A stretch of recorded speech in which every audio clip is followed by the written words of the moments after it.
neighborhood, and that was down on Horton Street. It was Malik Eubanks, Anaya Rodriguez, and Daryl Yarber. And back in October, we charged the killers of Anaya and Malik. And today we're announcing charges in the murder of Daryl Yarber.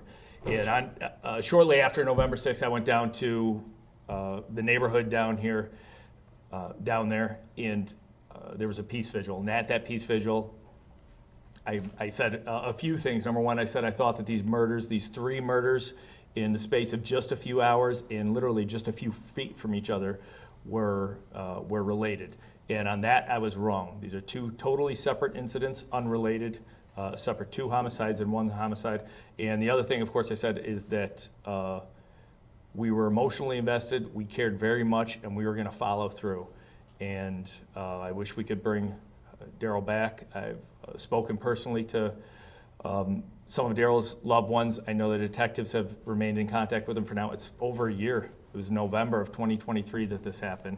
So I'm thankful today to announce some charges related to this heinous crime. And if you'll remember, it was two individuals who had been murdered. Their bodies had been left down in the neighborhood there. The officers came.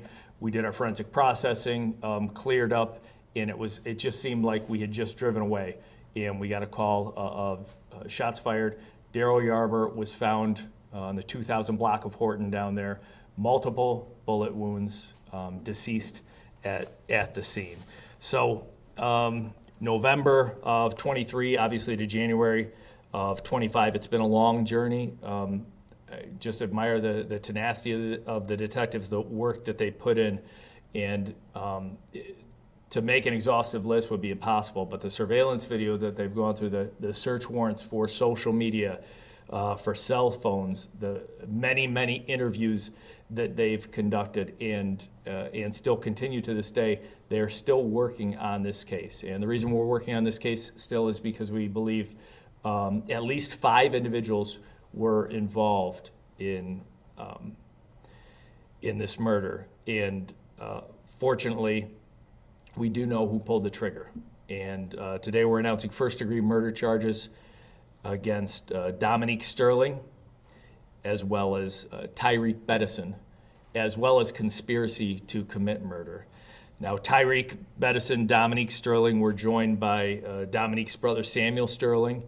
In this incident, of course, Samuel Sterling is deceased. We wish that we could have had the interviews with Samuel. We wish that that we could have investigated this and really brought more closure for Daryl's family. And that's what this is about. It's about justice.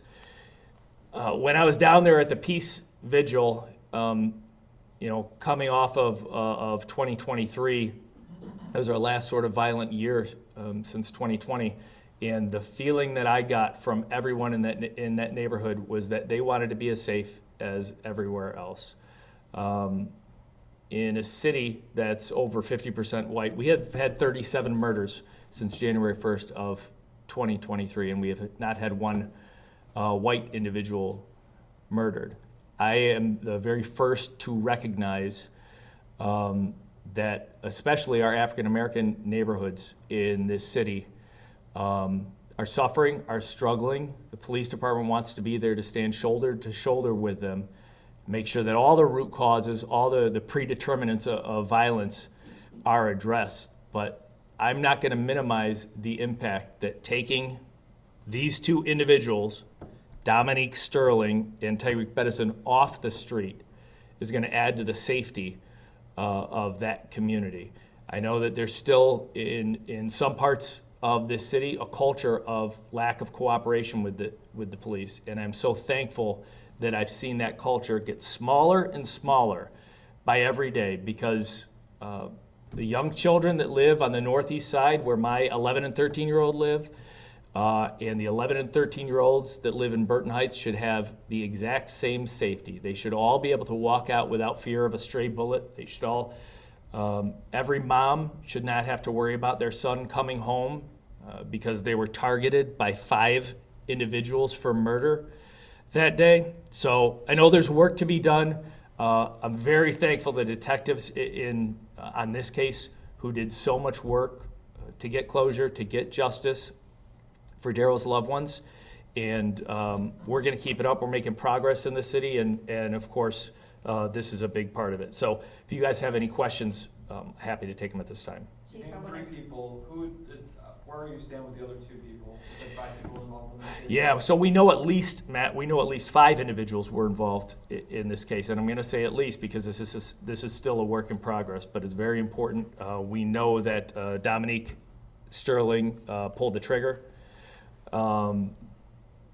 We wanted to get the charges as soon as possible with Dominique, with Tyreek, but we know there's still some work to do. So whereas usually I'd be as transparent as possible and tell you all the information we have and how we put it all together, we're still going to be withholding a little more because we know there are at least 5 individuals involved. And this is very much premeditated conspiracy. This individual, Daryl, was targeted.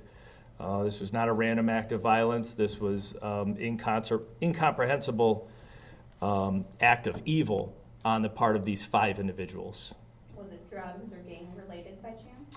Well, by definition, I suppose you could say it was gang related, but I believe the motivation that we have at this time is a very long-standing dispute with these individuals that, Megan, if it was between me and you, it would be something that we could shake hands and forget about. But what we've seen over and over, especially in murders of young people, is motives that just don't rise to the level of physical violence, much less murder. And I'm sure that the details will come out in court, but at this point in time, I could say was absolutely no good reason for Daryl to be killed. Obviously, this has been a whole. Oh, sorry.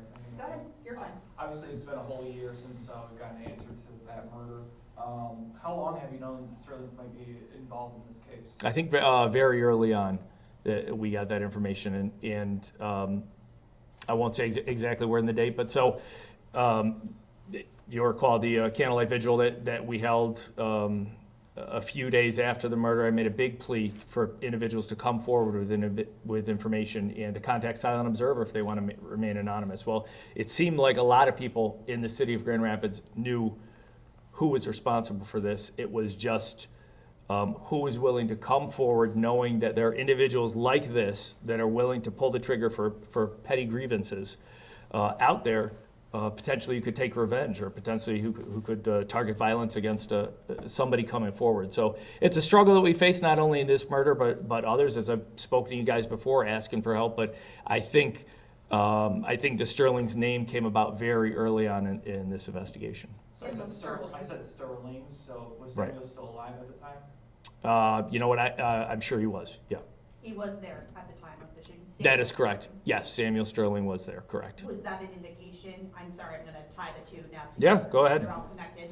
When we know that he was Samuel Sterling at the time, considered a fleeing felon, did police know at the time that he was connected to this homicide? None of the officers on scene at his death knew anything about his connection to this murder. Okay. Can Yeah. you Now- get into any details of his role in this, since though he is deceased? Well, as I said, yeah. Obviously, he's deceased, so we're not looking at charging him. That's an impossibility. However, he was present. He was in the vehicle with his brother, who actually pulled the trigger.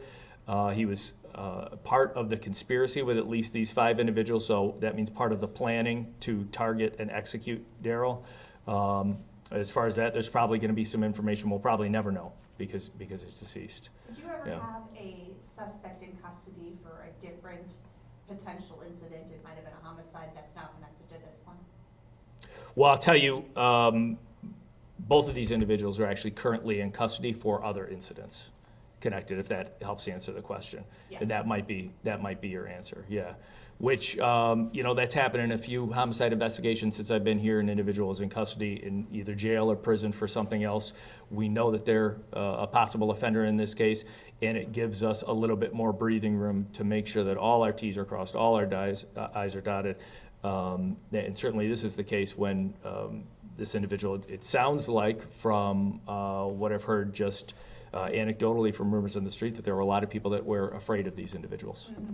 And those two have been in custody for a while now, so we Right. haven't been pressed to necessarily Right, quickly although- because the community- Yeah, it's one less stress, but even when that is the case, we're certainly I mean, in this case, I've been contacted a few times recently by the family of Daryl, and that's just as important to us. I mean, clearly, the safety of others extremely important, but I think it's incomprehensible to think of the pain that this family has gone through, and a lot of people that love Daryl very much, and they want those answers, and they wanted to hear the good news, and I'm sure they'll see this covered today. We did reach out to the family, meet with them, and talk to them today, so they had a heads up before you guys did, but it's very important. Like I say, we can't bring Daryl back, but we can bring a sense of justice. We can let the families know how much we care, that this has been something we have not forgotten about for well over a year.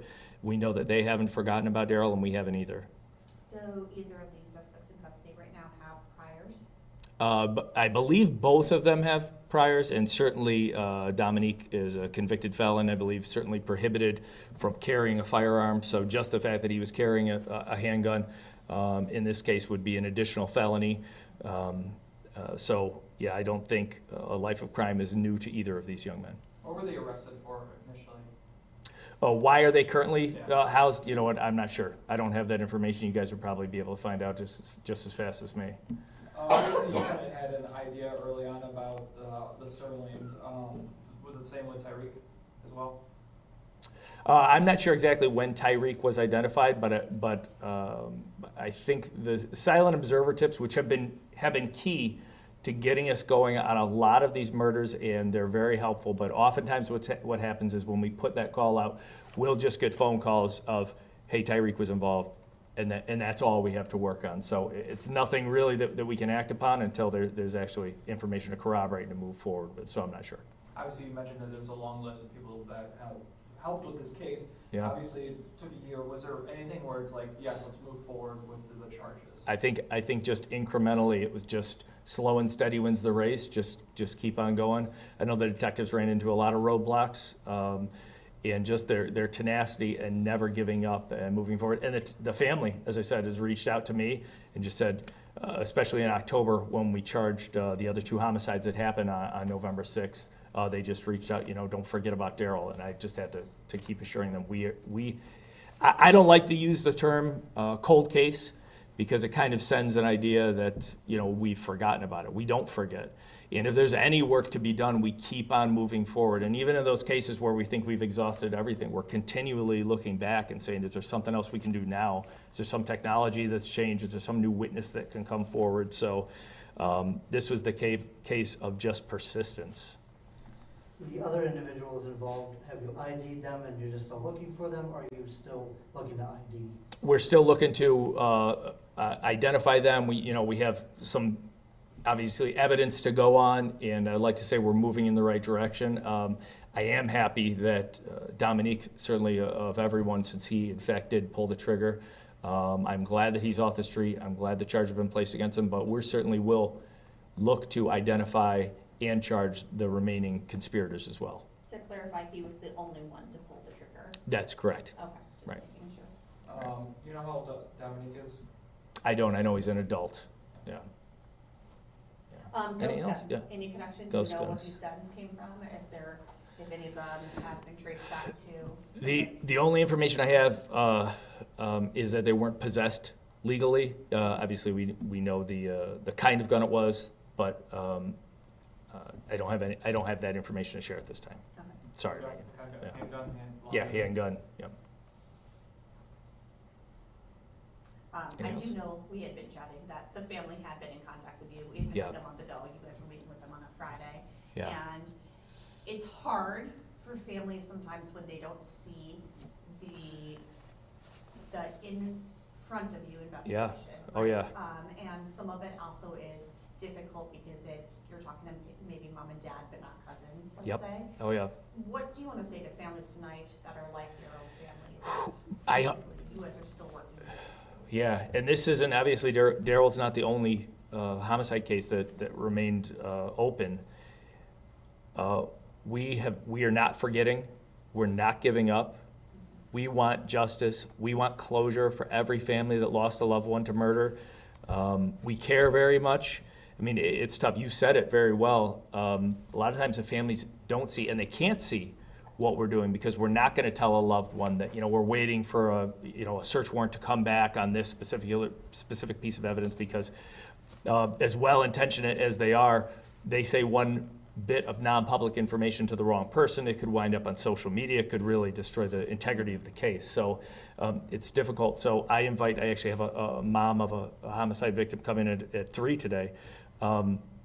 Loved ones of victims who have gone through this, they're always welcome here at the Grand Rapids Police Department. They're always welcome in my office to talk to them. And it is helpful just for me to reassure them. I can't tell you the details, but I can tell you I care very much. The detective team, super professional. Most of my career back in Chicago came through the detective world. And I've just been blown away by the professionalism and effectiveness of this group here. If my loved one was a victim of a crime, I would want the Grand Rapids Police detectives to investigate it. And so just reassuring the family, we care. We will not forget their loved ones, and we're going to do everything we can. How do you know the Sterlings work together? Information is that'll all come out in court. Great question. But that's information that we're not quite ready to make public yet, all of the details around it, and part of that is because, like I said, there's a few individuals that are still outstanding, which we need to identify and arrest. They were brothers, correct? That's correct, Okay. right. There was some indication at one point that it was uncle and My, nephew. my understanding is they're brothers, and that's, Okay. yeah. Yeah. Anybody else got anything? I appreciate you guys taking the time to come out in the cold and talk to me. Thank you. Thanks.